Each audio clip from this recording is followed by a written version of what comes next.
It's a bizarre expectation for us as Americans that our president would help create a transition for a country that is not ours, right? Yeah. Venezuela is not ours. Yeah. Our own president needs to run a transition in other countries. It seems like a strange expectation. Certainly, I understand the moral element of helping the Venezuelans, but it is America first. You live in America Yes. now. You work for an American company. Yeah. PragerU is all about America.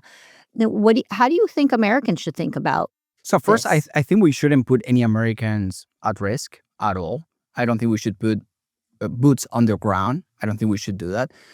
But if there are other things that we can do, like that operation that was so precise and so effective in order to have a political transition in Venezuela that would work both for Venezuelans and Americans, I think that would be good for the West and it would be good for the US.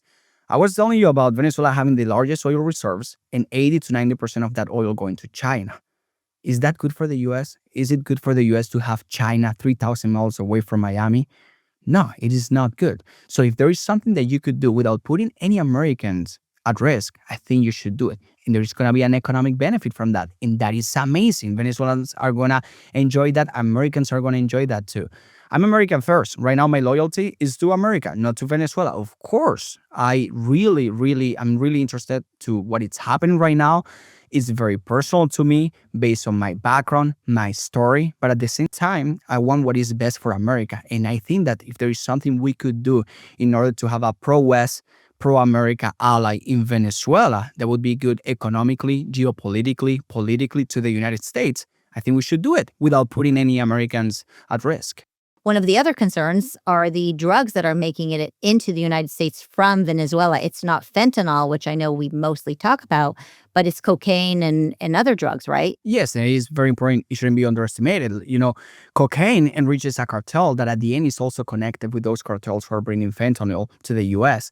When it comes to cocaine that is coming from Venezuela, they are still killing Americans and they are making Americans addict. And there is such a criminal organization connected to that is very dangerous. And it's a duty for the U.S. to protect its own borders.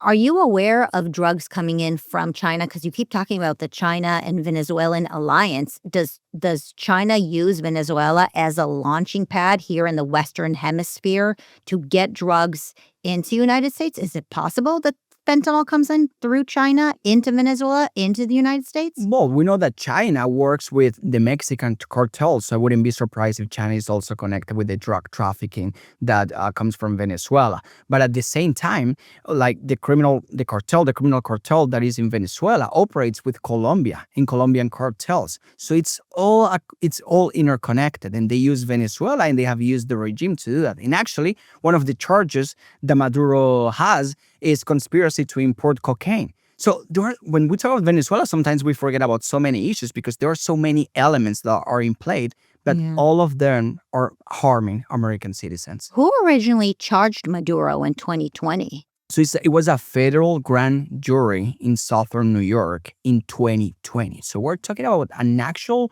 case, an actual trial with non-political people. It was the grand jury with no political background, no bias, who saw all the facts, all the case, and they decided to charge Maduro.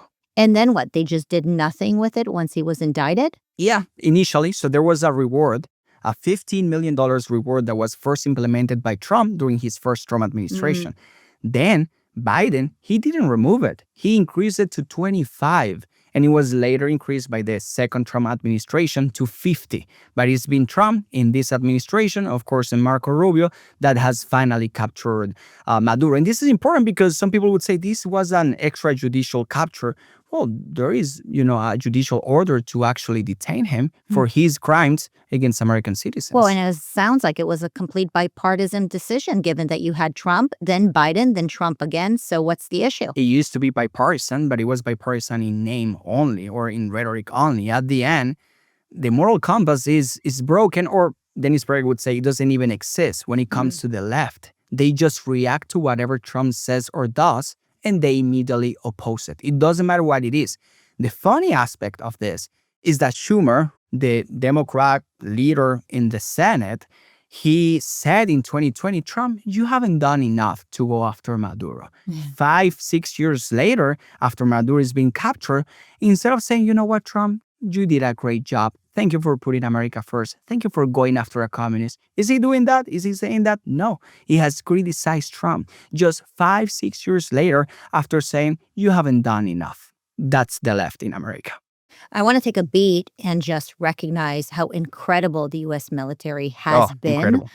not just in the case of Venezuela, but what they did in Iran. I mean, Yeah. we've been very much concerned that none of us want to send boots on the ground. We don't want to enlist our kids in another war. Mhm. But I mean, books have to be written about these operations, just completely changing the scene of what military work looks like. It's just out of another world. No, it's just insane. People have been asking me, do you expect this? Maybe my most optimistic, thought was maybe they pressure Maduro so much that he leaves and he goes to Egypt or Russia. I mean, I wasn't very optimistic about that, but sure. But like the US military going into Venezuela, capturing him without no American dying, as it should be. No American should die in Venezuela or any other country.